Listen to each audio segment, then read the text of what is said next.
बिस्मिल्लाहिर्रहमानिर्रहीम। अस्सलाम वालेकुम। आज मैं क्वांटम नंबर के बारे में थोड़ा सा एक्सप्लेन करूँगी। थोड़ा सा नहीं बल्कि काफ़ी डिटेल है मेरी तरफ से। तो क्वांटम नंबर, सबसे पहले कि क्वांटम नंबर्स होते क्या हैं। क्वांटम नंबर्स वो नंबर्स हैं या वो लेवल्स हैं जिनसे हम किसी भी इलेक्ट्रॉन को एटम के अंदर कम्प्लीटली डिस्क्राइब करते हैं। अब वो किस तरह डिस्क्राइब करते हैं, वो उसकी ओरिएंटेशन भी हो सकती है, वो ये भी हो सकता है कि कितने नंबर ऑफ इलेक्ट्रॉन्स हैं हमारे पास किसी भी एक एटम में, किसी भी स्पेसिफिक एटम की अगर हम बात करते हैं।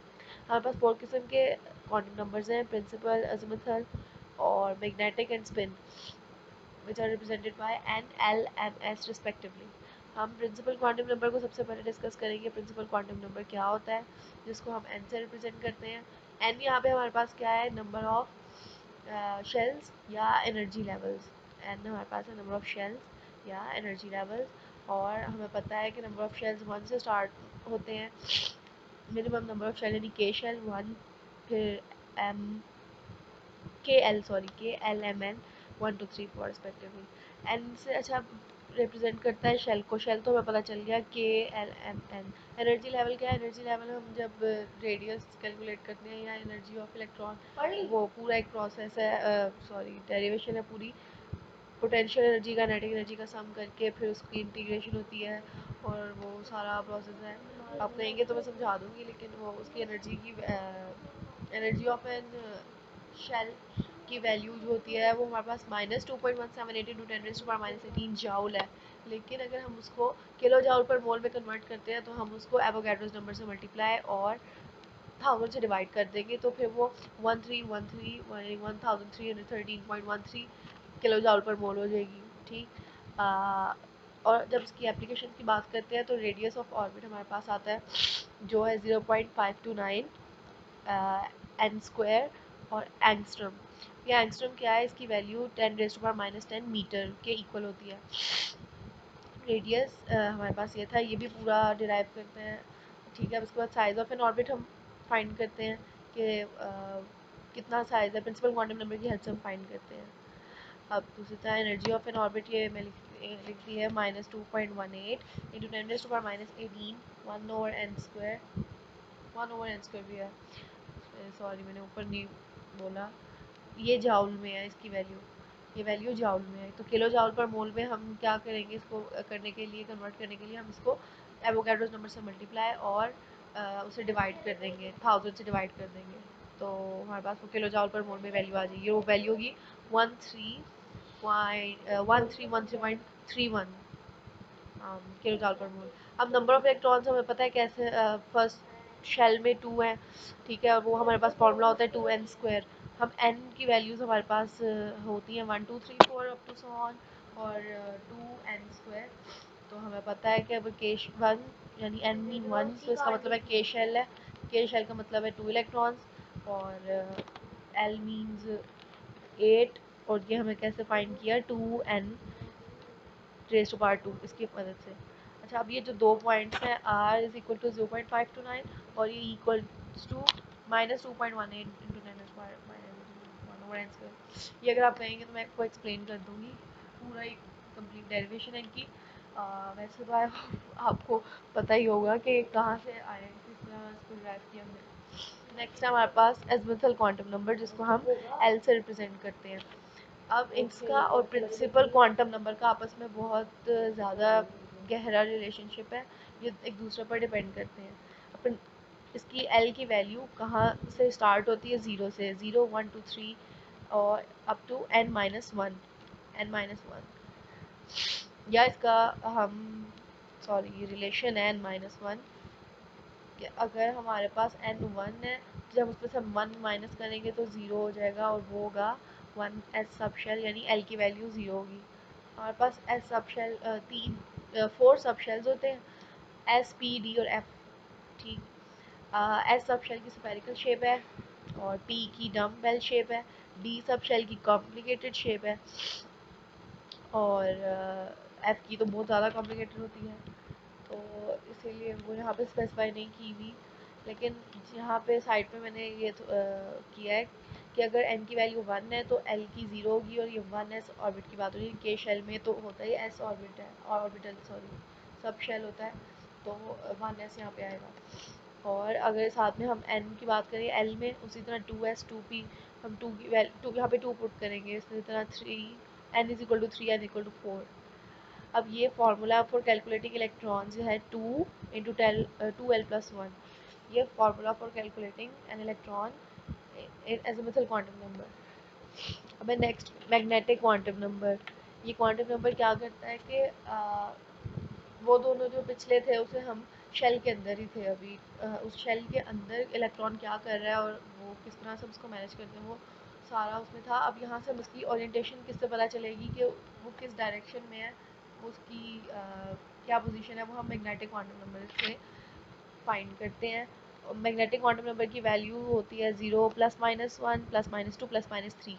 ये टोटल 7 वैल्यूज़ है, 7 वैल्यूज़ है ये।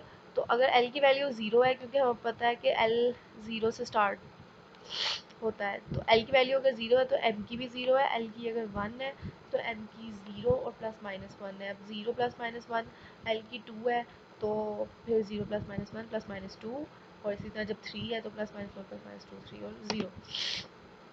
फर्स्ट में हमने एज सब शेल की बात की, यानी कि हमें पता चला एज सब शेल में इसकी कोई स्पेस ओरिएंटेशन नहीं है, या उसकी 1 है, ओ सॉरी सॉरी सॉरी कोई नहीं 1, क्योंकि 0 एक डिजिट है, तो 1 ओरिएंटेशन इन स्पेस है। अगर पी सब शेल की बात कर रहे हैं तो इसमें 0 +1 और -1 है, 3 वैल्यूज़ है हमारे पास, जिसका मतलब हुआ कि यहाँ पर 3 डायरेक्शन हमारे पास पी की स्पेसिफाई होती हैं, वो P X P Y P जी।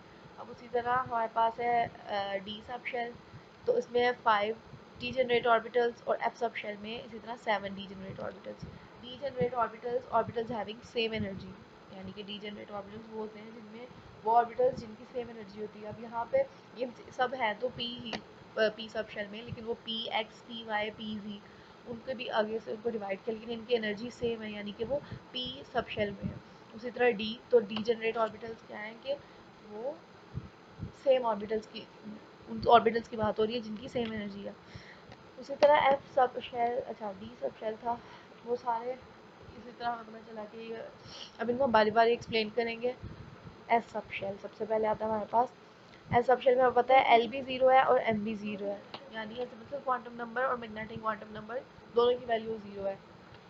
हमें पता है कि एस सब शेल में जो है क्या कहते हैं, जो प्रिंसिपल क्वांटम नंबर है वो 1 है, और एसिम्पल क्वांटम नंबर भी 0 है। तो वहाँ पे कोई स्पेस ओरिएंटेशन नहीं थी मैग्नेटिक क्वांटम नंबर में, सॉरी थी, लेकिन वो एक डायरेक्शन में थी, यानी वो परपेंडिकुलर एक्स वाई और जी एक्स आपस में तीनों परपेंडिकुलर थे। अब पी सब शेल की बात करें तो यहाँ पर तो हमारे पास 3 आ जाते हैं further, P X P Y P Z, ठीक है। ये 3 कहाँ से पता चला, 0 +1 और -1, तो ये पी सब शेल हमारे पास आगे किसकी 3 ओरिएंटेशन है, एक पी एक्स के अलॉन्ग है, और पी वाई के और पी जी के। ये तीनों एक्स वाई और जी आपस में राइट एंगल पे परपेंडिकुलर होते हैं, ठीक है। ये शो तो हो रहा होगा कि एक्स और वाई आपस में परपेंडिकुलर है, जी और एक्स भी हैं, जी और वाई भी हैं। थोड़ा सा टेढ़ा हो गया, लेकिन परपेंडिकुलर होते हैं, ये आपस में होते परपेंडिकुलर हैं, मुझसे थोड़े से ख़राब बने हैं, ठीक है। अब इसके बाद हमारे पास नेक्स्ट आ जाता है डी सब शेल। डी सब शेल में हमारे पास जो मैग्नेटिक क्वांटम नंबर की वैल्यूज़ हैं वो 0 +1 +-1 और +-2 होती हैं, और हमें पता है कि जब एल की वैल्यू 2 होती है तो वो यानी अज़ीमुथल क्वांटम नंबर की वैल्यू 2 है, इसका मतलब है कि ये है उसकी बात कर रहे हैं हम, डी सब शेल की बात कर रहे हैं, वो हम पहले मैंने एक्सप्लेन किया है इसको। अब हमारे पास डी के 5 बताया ना कि इसकी ये टोटल 5 बनते हैं ना, 0 +1 -1 +2 -2, तो इससे हमें पता चला है कि टोटल 5 ओरिएंटेशन हैं, जो पीछे सारी आपने देखी होंगी, वो कौन कौन सी हैं, D X D Y D X Y Y Z, Z Y X square minus Y square और जी स्क्वायर। नेक्स्ट आ जाते हैं एफ सब शेल पे। एफ सब शेल में हमारे पास 7 स्पेस ओरिएंटेशंस होती हैं, यानी इसकी 7 डायरेक्शंस होती हैं। अब एफ सब शेल जो है सबसे कॉम्प्लिकेटेड वन है, तो इसलिए उसकी एक्सप्लेन नहीं की हुई है इसमें ज़्यादा। तो जो एफ सब शेल है इसकी इसकी 7 टाइप की होती हैं कि इसको हम एक्सप्लेन करते हैं। जैसे 7 टाइप की इसकी डायग्राम बनती है। अब ये है तो थोड़ा कॉम्प्लिकेटेड, लेकिन ये फिर भी मैंने ये ढूंढ के यहाँ पे लिख दी है। F X X square minus Y square, Y X square into Z into X square minus Y square, X Y Z Z cube Y Z square and F X Z square. इनकी बहुत ज़्यादा complicated होती हैं, तो इसीलिए इनकी shape मुझसे specify करना मुश्किल थी, क्योंकि एक्चुअली ये मेरी बुक में नहीं थी। तो जितना मुझे ज़्यादा था, ये भी जो सारा इनका लिखते हैं F X X square minus Y square, और ये इनके सारे जो फर्दर डिवीजन है इनकी, ठीक है ना। तो ये वाली जो है मैंने वो किया है, सर्च करके लिखा है। बाकी सारा तो पहले से था, तो इसलिए ज़्यादा अच्छे से समझ आ गया था। ओके, नेक्स्ट अब हमारे पास आता है स्पिन क्वांटम नंबर, जो हमारे पास फोर्थ क्वांटम नंबर, और जिसको हम एस से रिप्रेजेंट करते हैं। ये हमारे पास होता है कि इलेक्ट्रॉन जब अपने ही शेल में, जैसे ज़मीन का हिसाब है ना, वो सूरज के इर्द गिर्द भी घूम रही है और अपने एक्सिस में भी घूम रही है, इसी तरह इलेक्ट्रॉन भी न्यूक्लियस के अराउंड भी घूम रहा है और अबाउट इट्स एक्सिस इलेक्ट्रॉन खुद भी स्पिन करता है। इसका स्पिनिंग मोशन अगर क्लॉकवाइज डायरेक्शन में है तो हम इसको +1/2 से रिप्रेजेंट करते हैं, और अगर एंटी क्लॉकवाइज डायरेक्शन में है तो -1/2 से। तो ये बहुत सिंपल सा था, और इसकी कोई ओरिएंटेशन नहीं होती। ये जो टेबल है, ये टेबल काम आएगा आगे जाके।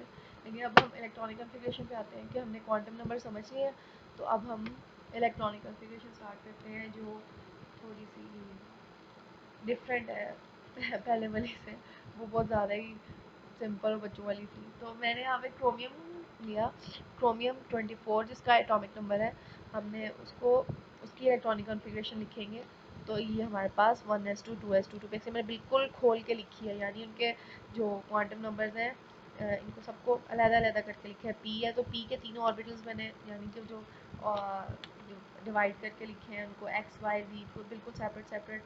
अब यहाँ से सारा आगे ये मैं बाकी का भी आगे एक्सप्लेन करती हूँ। अब ये जो यहाँ 1s2 2s2 2px2 2py2 2pz2, अब ऐसा हमें पता है कि जो ये हम इसको काउंट करें तो 1 2 3 4 5 6 7 8 9 10, ये हमें पता है कि ये नियॉन की इलेक्ट्रॉनिक कॉन्फ़िगरेशन बन रही है। जब हम इलेक्ट्रॉनिक कॉन्फ़िगरेशन करते हैं तो हम अगर कोई बहुत बड़ा एटॉमिक नंबर हो किसी का, तो मैं समझती हूँ 10 से बढ़ा कर हम ले लें, तो हमें जो उससे छोटे एलिमेंट्स हैं जिनकी उतनी ही इलेक्ट्रॉनिक कॉन्फ़िगरेशन बन रही हो, हमें वो लिख लेनी चाहिए। जैसे यहाँ पे नियॉन है ना, हम अगर यहाँ पे लिखेंगे तो पहले हम लिख लेंगे नियॉन, तो फिर उसके बाद ये बाकी की इलेक्ट्रॉनिक कॉन्फ़िगरेशन लिख सकते हैं।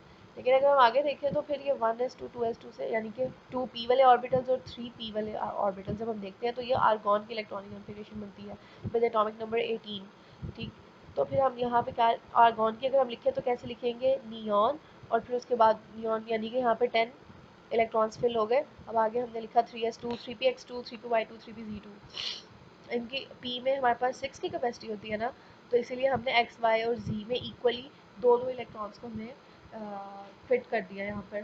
ठीक है, तो यहाँ पर कितने आर्गॉन के 18 कंप्लीट हो गए हैं। इसी तरह अब आ गया 3p के बाद 4s। यहाँ पर 3d नहीं हम लिखेंगे, वो क्यों नहीं लिखेंगे वो मैं आगे आके आपको बताती हूँ। पी के बाद हम डायरेक्ट 4s में जंप करेंगे। अब यहाँ पर मैंने ये एरोज बनाए हैं, सिंगल एरोज। ये पाउली एक्सक्लूजन प्रिंसिपल है, उसके अंदर है हमारे पास कि हमने अगर किसी भी सेम ऑर्बिटल के अंदर इलेक्ट्रॉन्स फिल करने हैं ना, तो हम ऑपोजिट स्पिन्स में उनको करेंगे। यानी कि इसका मुंह ऊपर है, तो अगर मैंने दूसरा इलेक्ट्रॉन फिल करना होता तो मैं उसको नीचे मुंह करके करती उसका, यानी कि ऑपोजिट स्पिन्स बना देती। अब आगे तो ये वैसे हमारे टॉपिक में तो नहीं है, लेकिन फिर भी थोड़ा सा एक्सप्लेन कर दिया। अगर फर्दर एक्सप्लेनेशन की ज़रूरत है तो आप बताएं। अब आगे क्रोमियम है, क्रोमियम 24। तो क्रोमियम के अंदर आर्गॉन हमने लिख दिया, मीन्स के 24 में से 18 तो हमारे पास चले गए। ठीक है, और बाकी की हम वो लिखेंगे 18 के बाद 6 रह गए, तो ये 6 1 2 3 4 5 6, ये जो स्क्वायर में है, सॉरी रेक्टेंगल में है, ये टोटल 6 हो गए इलेक्ट्रॉन्स। हम यहाँ पे तो 4s के अंदर तो 2 की कैपेसिटी, अगर हम यहाँ पे 2 लिख देते ना तो बाकी सारे फिल होके 3d(z)² हमारे पास एम्प्टी रह जाना था। तो वो हमारे लिए d ऑर्बिटल के लिए वो स्टेबल नहीं था। तो हमारे लिए सबसे स्टेबल बात क्या है कि अगर सब शेल हाफ फिल्ड भी होगा तो वो हमारे लिए स्टेबल है। तो इसीलिए हमने उसमें 1 1 4s में भी 1 ही पुट किया, हमने 2 पुट नहीं किया। ठीक है, 2 नहीं किया क्योंकि वो उसके लिए स्टेबल नहीं था, डी ऑर्बिटल के लिए स्टेबल नहीं था। तो ज़्यादा स्टेबिलिटी हमें इसमें लगी कि हम सब में एक एक डिस्ट्रीब्यूट। अच्छा, अब है हमारे पास कैल्शियम। कैल्शियम का 20 है एटॉमिक नंबर। ठीक है, तो 20 के बाद हमने एक तो ये लिख ली है atomic number 1s2 2s2 2p6 3s2 3p6 4s2। मैंने सोचा कि यहाँ पे भी पी को एक और डी पी को थोड़ा खोल के लिखूँ, कि मैंने कहा नहीं, यहाँ पे 3d हमने क्यों नहीं लिखा, ये अब अगला इसी पे बताती हूँ। यहाँ पे 3d हम नहीं लिखेंगे, 3s के बाद 3p के बाद तो 4s ही लिखेंगे। यहाँ पर इसकी इलेक्ट्रॉनिक कन्फिगरेशन बिल्कुल सही है। ये जो 4s है ना, 3d अगर हम यहाँ पे लिखते तो वो हमारे लिए एक्सेप्टेबल नहीं था, वो गलत था। अब ये एक टेबल है, यहाँ पर पहले 1s2 2s2 2p 3s2 ये ऑर्बिटल्स मैंने लिखे हैं, और फिर यहाँ पर है n की वैल्यू, प्रिंसिपल क्वांटम नंबर, और ये अज़ीमुथल क्वांटम नंबर, और ये प्रिंसिपल और अज़ीमुथल क्वांटम नंबर, यानी n प्लस l का सम है टोटल। ठीक है, अब यहाँ पर अगर हम देखें तो 1s, ये के सब शेल की बात हो रही है, सॉरी के शेल के शेल की बात हो रही है। अब यहाँ पे अगर हम देखें तो इसी तरह यहाँ पर 2s और 2 2p 3s 3p 3d 4s 4p, यानी कि आगे से चलता जा रहा है ये पूरा। तो 1 मीन्स 1s मीन्स के के शेल का बात है, 2s 2p l, उसी तरह ये m, और 4 मीन n, और आगे इसी तरह चलते जाते हैं। अच्छा, अब यहाँ पे हमने देखना है कि हमने पी शेल को क्यों फिल नहीं किया, हमने पी के बाद डी क्यों नहीं किया, 4s क्यों किया। वो हमने इसीलिए किया क्योंकि अगर हम यहाँ पर देखें तो जब एन शेल की एन जो अब अगर हम 3p की बात करते हैं तो 3p ऑर्बिटल में हमारे पास क्या है कि प्रिंसिपल क्वांटम नंबर की वैल्यू है 3, और जो दूसरा quantum number azimuthal quantum number है उसकी वैल्यू हमारे पास 1, तो 4 आ गया, 3 + 1 4।